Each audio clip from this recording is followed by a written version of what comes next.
আমচুৰ কেন্দ্ৰীয় সমিতিৰ নিৰ্দেশ মৰ্মে আমি কলগাছিয়া জিলা সমিতি আমচুৱে আপোনালোকে জানে কাশ্মীৰৰ পেহেলগামত যি হত্যাযজ্ঞ চলালে সন্ত্ৰাসবাদীয়ে এই হত্যাযজ্ঞৰ প্ৰতিবাদত আমি সেই প্ৰতিজন ভিকটিম যিসকল ব্যক্তিৰ মৃত্যু হৈছে তেখেতসকলৰ আত্মাৰ সদ্গতি আৰু তেখেতসকলৰ পৰিয়ালৰ প্ৰতি আমি শোক নিবেদন কৰাৰ উদ্দেশ্যে আৰু সন্ত্ৰাসবাদীৰ এই কাৰ্যৰ প্ৰতিবাদ কৰাৰ উদ্দেশ্যে আমি আজি ইয়াত সমবেত হৈছোঁ।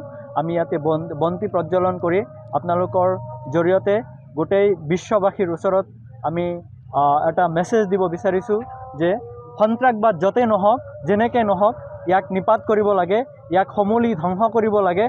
অমিত শ্বাহ 100% ব্যৰ্থ হৈছে, নৰেন্দ্ৰ মোদী 100% ব্যৰ্থ হৈছে। এই চৰকাৰখনে ভাৰতীয় মানুহৰ নিৰাপত্তা নিশ্চিত কৰিব পৰা নাই। তেওঁলোকে অকল টিভিত কৈ থাকে যে হিন্দুসকলৰ নিৰাপত্তাৰ কাৰণে কাম কৰি আছে, কিন্তু দেখা গৈছে যে আমাৰ হিন্দু ভাইসকলক, আমাৰ ভাৰতীয় ভাইসকলক সন্ত্ৰাসবাদীয়ে হিন্দু নে মুছলমান তেনেকুৱা সুধিহে তেওঁলোকক হত্যা কৰিছে। নৰেন্দ্ৰ মোদী চৰকাৰে কোন হিন্দুসকলক সংৰক্ষণ কৰি আছে? অমিত শ্বাহ চৰকাৰে কোন হিন্দুসকলক সংৰক্ষণ কৰি আছে? আমি এই কথা আমি চৰকাৰৰ পৰা জানিব বিচাৰিছোঁ। আপোনালোকে হিন্দু মুছলমান কৰিব নালাগে, সকলো ভাৰতীয়ৰ আপোনালোকে জীৱন আৰু সম্পত্তিৰ নিৰাপত্তা সুনিশ্চিত কৰিব লাগে, অন্যথা আপোনালোকে পদত্যাগ কৰক। মই এই আজি কলগাছিয়াৰ মাটিৰ পৰা অমিত শ্বাহক এতিয়াই পদত্যাগ কৰিবলৈ মই আহ্বান জনাইছোঁ।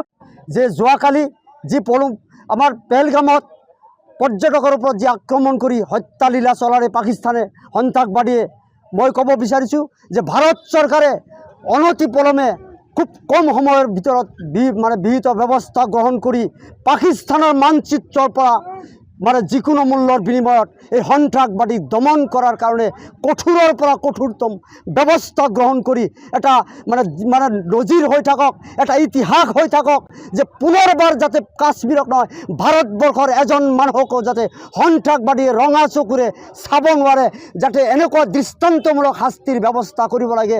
এই পাকিস্তানৰ সন্ত্ৰাসবাদীৰ বিৰুদ্ধে যি শাস্তিয়ে গোটেই বিশ্বত যাতে এটা ইতিহাস হৈ থাকে, তাৰ কাৰণে আমি আহ্বান জনাইছোঁ। যিকোনো খবৰৰ বাবে যোগাযোগ কৰক 7099017330 লগতে 7099017110 নম্বৰত।